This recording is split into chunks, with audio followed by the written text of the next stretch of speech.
Good morning, my name's Robin Johnson from Nedgroup Investments. We're here at the International Summit in London and I'm delighted to be joined by Ian Power, Portfolio Manager of the Nedgroup Investments Balanced Fund. Thank you for joining us, Ian. Good morning, Rob.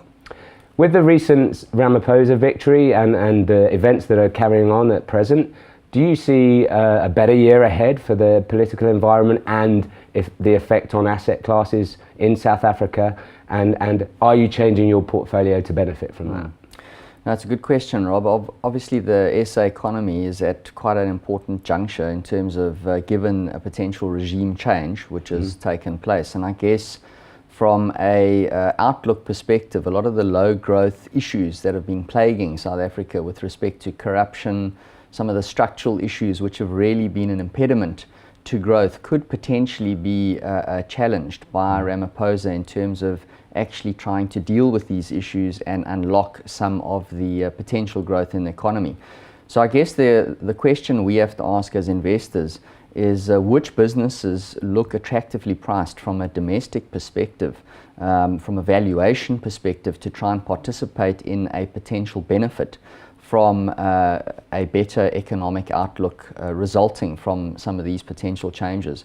So what we did in the back end of 2017 is we already started to pick up some exposure to some of these domestically sensitive stocks, which had underperformed significantly leading up until that period. Obviously, there was a lot of uncertainty leading up to the election. And was that introduced before or after? So that was before. That was before the election, and effectively we picked up some high-quality names in stocks like Remgro, Vodacom, Life Healthcare, Shoprite, Foschini's, which were really trading on attractive valuations. So the question really is, to what extent can the growth improve from a South African context, and what will that improvement do to a lot of these domestic shares which have struggled over the last couple of years in this low growth environment? Do you think you're quite early in? So we would say that we were reasonably early in, but we were quite cautious in terms of building those positions, and really the underlying basis for putting in the portfolio was a valuation-driven decision, which ultimately must be the case. So to the extent that a lot of these businesses are still earning earnings and returns which are below what their long-term normalized returns are, if prospects improve for the SA economy, you could see a better performance from a lot of these SA-focused names. Now, having said that, one also has to be careful, because some of these names or these shares have actually re-rated significantly ahead, certainly in the last couple of weeks, ahead of what potentially could be a better outlook. So at the end of the day, you must always focus on valuation, and that's what we've tried to do in the portfolio, is stick to those shares which we feel are trading at big discounts to the intrinsic values. And some of the shares which I've mentioned, in addition to positions like banks and insurers, which you'll be aware that we've held for quite some time, really look like good absolute value trades, which would benefit from an improved SA economic outlook, if indeed that's what is to come. If, I think, is a very key word there, because the political situation might be improving, but we've got the budget coming up soon. It's not necessarily going to be any better than what we heard in the medium-term budget. So how long will that take to No, that's right. So, I mean, I think there's a few key milestones that we think investors are probably waiting to evaluate. And some of those milestones are exactly the budget, so to see if there actually is fiscal restraint. You're obviously aware of the issues in terms of the state-owned enterprises, specifically Eskom. Eskom's in quite a dire position from its own financial solvency perspective.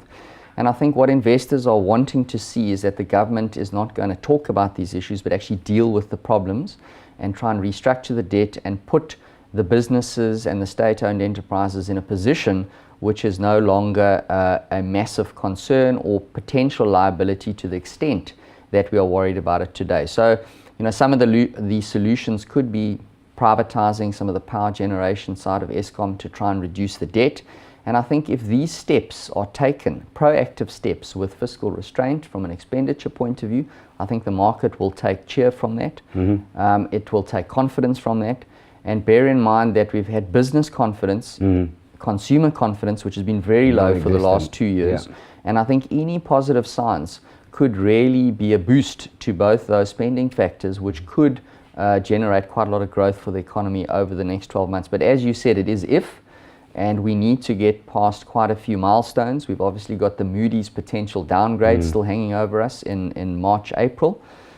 We think that especially global investors will probably be standing back waiting for that to get out of the way first, but there's no doubt that an improved SA economic growth outlook could see better returns for a lot of domestic SA assets which have been struggling over the last couple of years.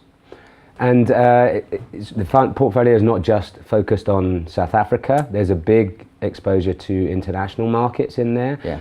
With the recent volatility increasing and perceived risk in international markets, are you changing the way you go about risk management of the portfolio? Yeah, so maybe just to highlight that, notwithstanding the fact that we've increased our domestic interest rate sensitive exposure in the portfolio, we still maintain some high quality rand hedges in the fund. We've got reasonable positions: British American Tobacco, Raynet, Sasol.